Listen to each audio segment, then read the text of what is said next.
It's a cold fall day. It's rainy. It's overcast.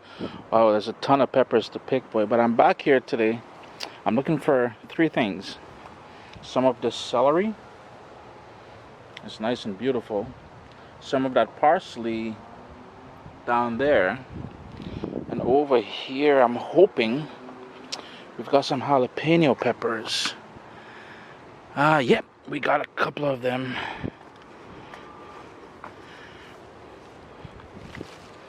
No, maybe we don't.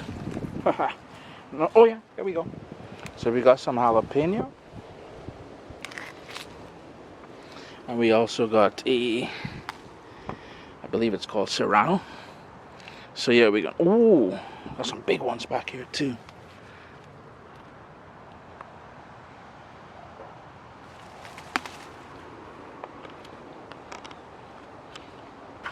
And for just a couple extra kick, we're gonna get some of these Thai chilies here. Grab these. We're not taking these bad boys. Those are Carolina Reapers. Nobody ain't trying to kill themselves today. But let's go inside now and we're gonna organize this chili. You know, nothing is better than a nice chili on a cold, gloomy day like this. And all I'm doing is I have a dry pan, well, the same pot I'll be using to make the chili in a nice big pot. Lean ground beef. You can use something like a medium or something, totally up to you. I didn't add any fat to the pot, but what I'm doing is breaking it up because I want it in small pieces. I don't like big chunky pieces of meat in my chili. And here I have the bratwurst sausages. And to help cook it without a lot of fat, I probably got maybe a teaspoon of oil in there, vegetable oil. But I also went in with about a quarter cup of water. So the water will we're going to sort of boil it first so it cooks all the way through. And then when all that water evaporates, it will start to brown the sausage so you don't get cooked sausage on the outside and raw on the inside. You know, a nice little tip, man. And the ground beef is beautiful consistency like I want it. It's a little bit of liquid on the bottom there. So what I'm going to do at this point, and it will have a bit of fat content to it.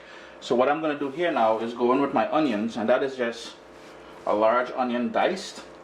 And I've got 2 cloves of garlic. And something trying to go in there, boy. Nah, you're too frontish. I'm going to use the heat, well, the bit of fat that's there to sort of cook down the onion and the garlic. And that's where the magic will start to happen. You catch when you start getting that nice smell? Ay, ay, ay. Heat, by the way, heat is a medium at this point. The onions are nice and translucent now. So here's where I'm going to go in with fresh ground black pepper. Use as much as you want, but I have to keep in mind that I have 3 pepper elements that I'm going to be adding in there, plus the chili powder that I'm using. This is just prepackaged chili powder, a big whack of that in there, and there's ground chilies in there, cumin, some dehydrated onions and garlic and stuff like that in there. I'm going to turn my heat down now to low because I want to sort of toast or bring out all those flavors out of the chili powder without burning it. Ooh, kitchen smelling awesome already, boy.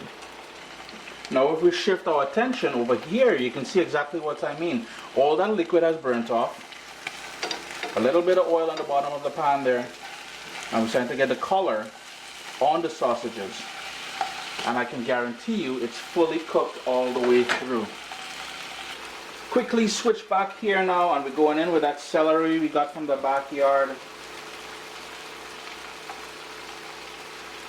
One of that sort of Thai chili or red pepper. If you recall, we picked 3 of them, but I have to be mindful of the amount of heat that's going in here.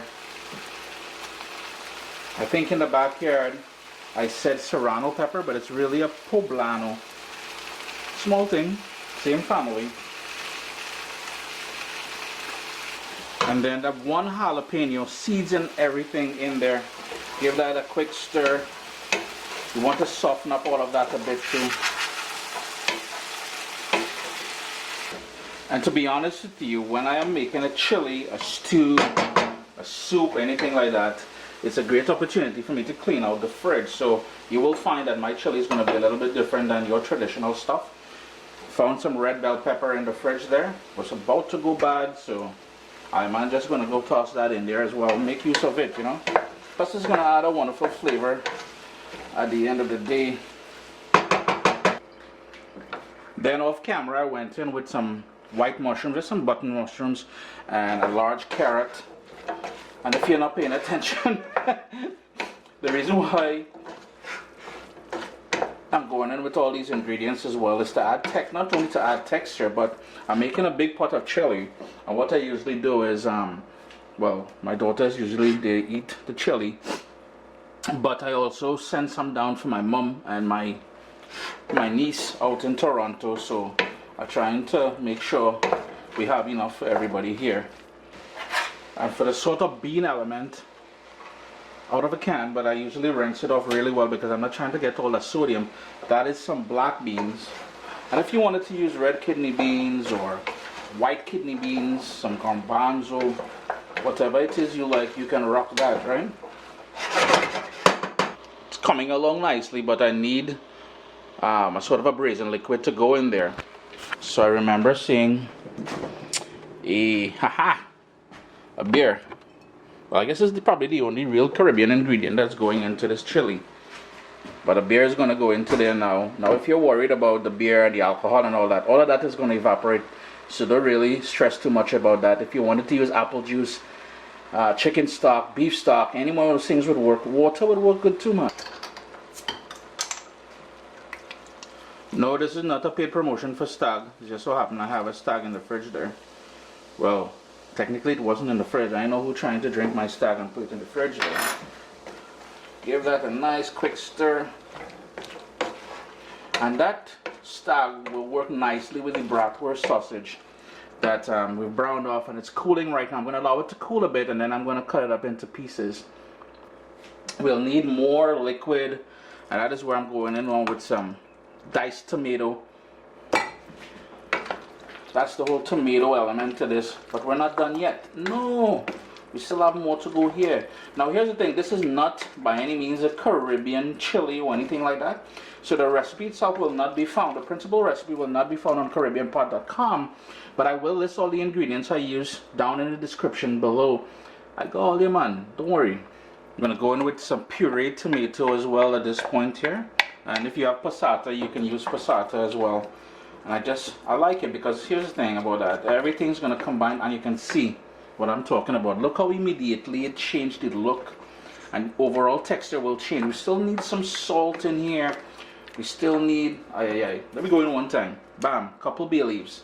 A bay leaf is going to add magic to this thing here. Just turned up my heat. I want to bring this up to a boil. But before we do so, going in with that parsley from the backyard. A bit of brown sugar to cut the acidity of the tomato. Remember, we've got a lot of tomato in there, right? And salt. You can adjust these things later on as well. Give that a good stir, bring it up to a boil, and we still got the sausages to add to this. This is a low and slow something, yeah? So make sure you have time. We want about 2.5 to 3 hours to really bring this together. So I went in with the sausages now. They're fully cooked. Cut it into rounds, and I'm just bringing this up to a boil now, and then we're gonna just cover it, turn it down all the way to a simmer.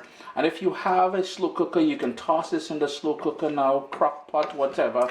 I'm doing it right here. You can even stick it in the oven, you know, nobody ain't hating on that either. But the whole idea here now is low and slow. Later on we'll taste it for salt and balance things off. In total, it cooked for about 2.5 hours. Unfortunately, I had to rush out to go get Kiana from work, so I had to turn the stove off. It's cooled down a bit, so keep that in mind that once it cools down, it will thicken up quite a bit. You notice how it just tying up there, boy, that pressure. Chris here, caribbeanpot.com. You can, well, obviously you need to taste it for salt, adjust it accordingly. You can finish off with some cilantro if you want. I have someone coming over who's not a huge fan of cilantro, so what I did was the leaves of the celery is what I'm gonna go in here with. Serve it up with some grated cheese, some sour cream, some avocado. You know, man, this thing real comforting here. Toast and chili. That is the thing for tonight. Anyways, Make it a wonderful evening. Enjoy all yourself, and thanks for joining in. My little baby is here. We've got cookbooks, guys. WestIndianFoodCompany.com. Get your copy today.